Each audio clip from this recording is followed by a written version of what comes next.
रव्याचे गुलाबजामुन बनवण्यासाठी कढाईमध्ये 1 कप बारीक रवा घेतला. त्यामध्ये 1 टेबलस्पून तूप घालून 5 ते 7 मिनटं रवा कमी गॅसवर भाजून घ्यायचा.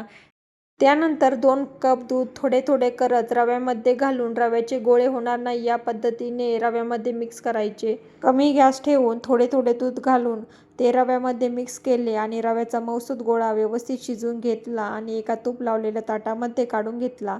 ताटामधला रवा थंड होतोय तोपर्यंत पाक करूया. 1 कप साखर, 1 कप पाणी आणि थोडेसे केशर घालून साखर पाण्यामध्ये वितळून घ्यायची.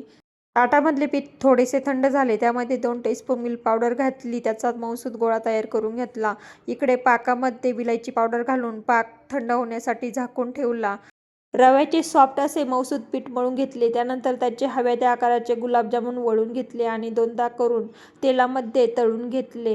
गुलाबजामुन तळून झाल्यानंतर ते थंड झालेल्या पाकामध्ये 2 तास मुरण्यासाठी ठेवून दिले. तर तयार झालेले आहे रसरशीत गुलाबजामुन.